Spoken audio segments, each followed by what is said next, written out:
Всем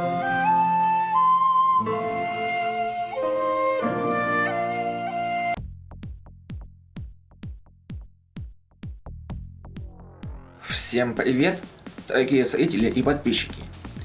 С вами Вадим Савенко. И вы на канале Спорт с Вадимом. Мы с вами продолжаем рубрику «Легенды спорта и боевых искусств». В сегодняшнем выпуске мы поговорим о Джеки Чане. Погнали!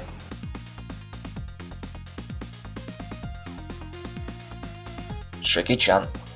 Гонконгский актер, каскадер, кинорежиссер, продюсер, сценарист, постановщик трюков и боевых сцен. Певец, филантроп, мастер боевых искусств, посол доброй воли ЮНИСЕФ и кавалер ордена Британской империи. Главный режиссер Чанчуньской киностудии, старейшей киностудии в КНР.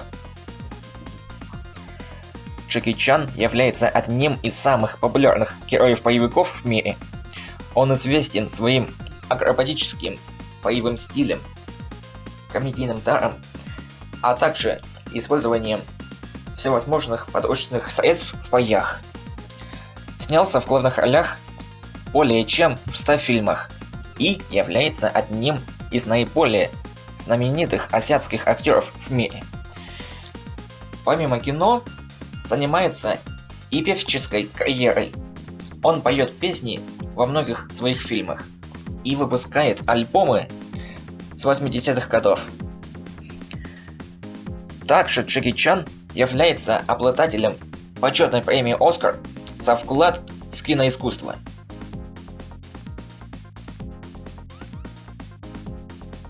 Джеки Чан родился 7 апреля 1954 года в Гонконге, в бедной китайской семье. Его родители Чарльз и Лили Чан бежали в Гонконг с континента во время гражданской войны, а в 1960 году перебрались в Австралию. До приезда они работали поваром и горничной в резиденции консула Франции в Гонконге. Учился Джеки в начальной школе на Хва Primary School, но в возрасте 6 лет был отдан в школу Пекинской оперы при Китайском институте оперных исследований в Гонконге. Помимо сценической подготовки, это помогло маленькому Чану научиться лучше владеть телом. Джеки увлекался и боевым искусством кунг-фу. В эпизодических ролях в кино стал сниматься еще ребенком. В возрасте 8-10 лет снялся в массовке классики фильма в жанре оперы Хуан Мэй «Вечная любовь». В фильме «Большой и маленький Вон Дин Бар» в роли сына главной героини в исполнении Лили Хва. И пекинской опере «История Цинь Сянь Лянь». В подростково-юношеском возрасте участвовал в торговой массовке, в частности фильмов «Кулак ярости» и «Выход дракона» с участием Брюса Ли. Чан входил в группу 7 везунчиков вместе с Саму Хуном, Уэйном Пяо и Кори Куай, также ставших популярными актерами. В 1976 году Джеки Чан переехал к родителям в Канберру, где он недолго учился в Диксон колледж и работал строителем.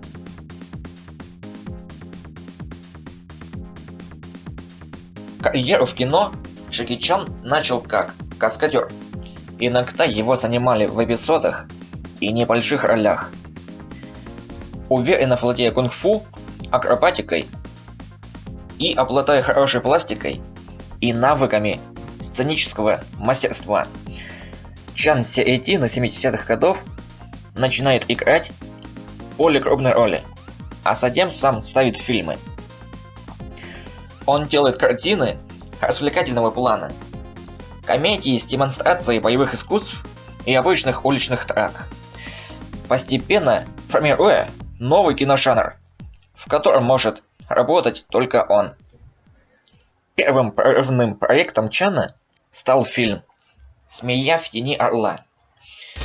Режиссер фильма Юань Хэбин разрешил Чану самому придумывать трюки в фильме. Фильм был создан в жанре комедийного фильма с боевыми искусствами. В этом же году Чан снялся в фильме «Пьяный мастер», закрепившим начало успешной карьеры. В фильме Чан сыграл необычную для себя роль китайского народного героя Вон Фэйхуна, представленного в юности разбитным и безалаберным малым. В этом смысле лента была довольно новаторской. Также весьма успешным оказался комический дуэт Чана и пожилого актера Юань Сяотяня, отца знаменитого постановщика боевых сцен Юань Хэбина. В 80-х годах он появился в нескольких фильмах о счастливых звездах в ролях второго плана. Главные роли исполнял Само Хун. На съемках фильма «Проект А» в 1983 году Чан официально создал команду каскадеров, с которой и работал над последующими фильмами.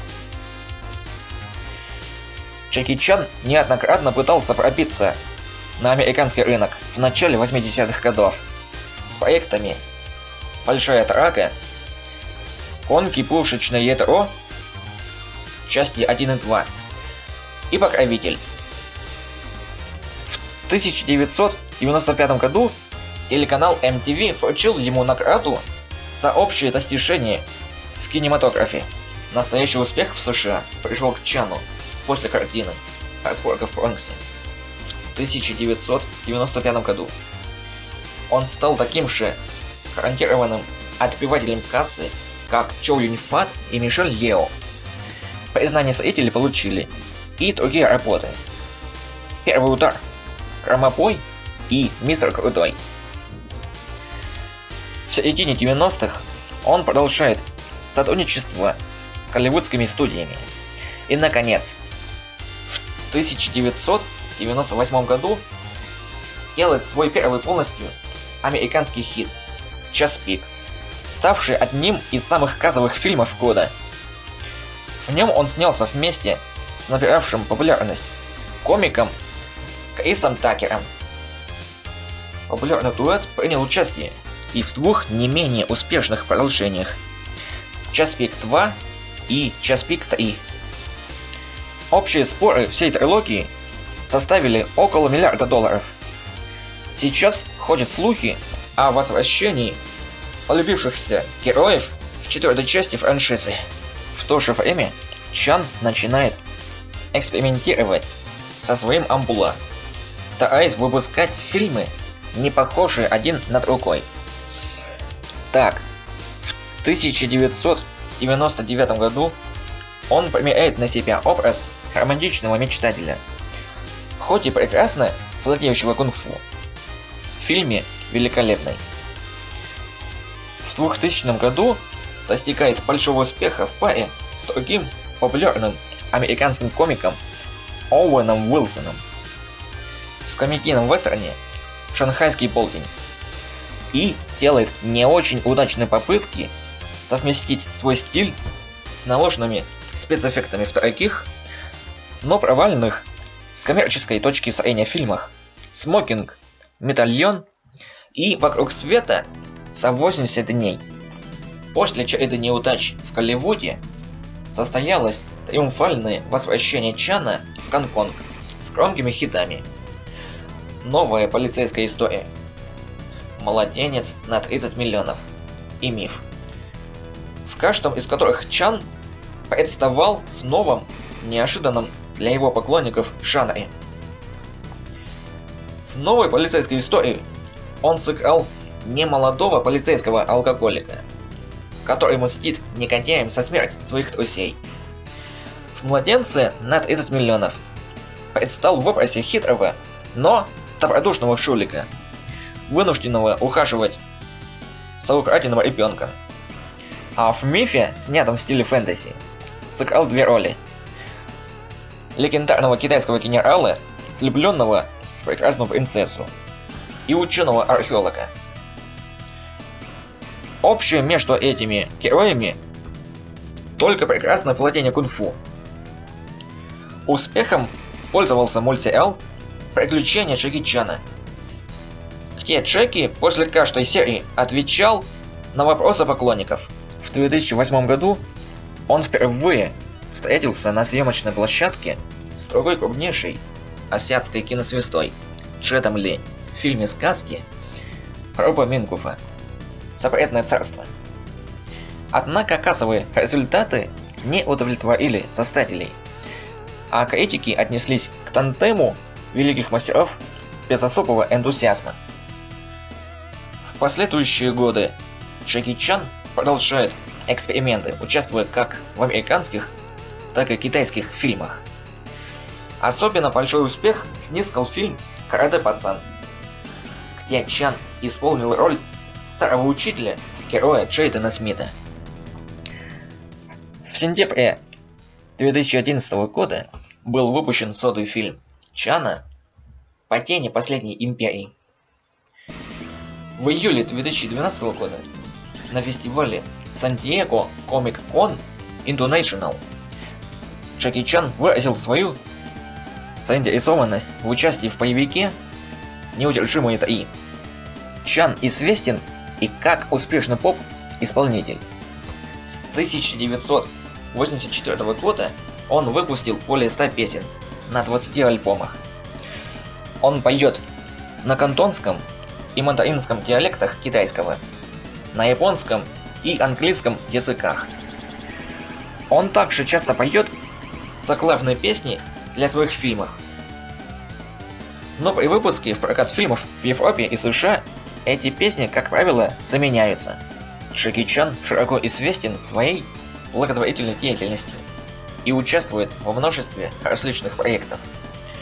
Часто выступает как посол доброй воли в различных акциях, например, против жестокого обращения с животными, помощи пострадавшим от цунами в Индийском океане в 2004 году или от наводнений в континентальном Китае.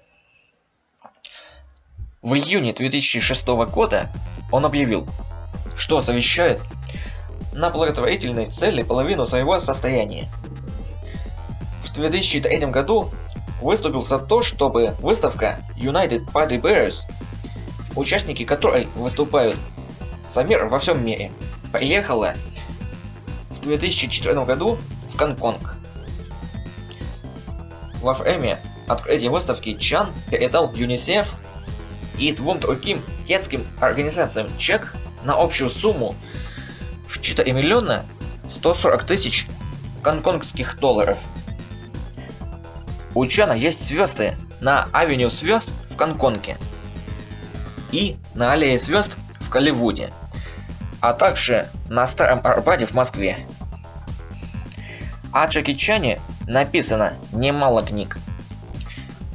Последний проект — «Хроники Джеки Чана», фэнтезийная книга писателя Василия Москаленко, автор которой получил разрешение от самого актера. 12 ноября 2016 года Джеки Чан стал лауреатом награды «Почетный Оскар» за его вклад в кинематограф. Кроме того, Джеки дважды попадал в книгу рекордов Гиннесса за наибольшее число трюков в карьере и самое большое число упоминаний в титрах одного фильма. Так, в фильме «Доспехи Бога 3. Миссия Зодиак» Джеки Чан был задействован на 15 должностях, тем самым побив рекорд Роберта Родригеса.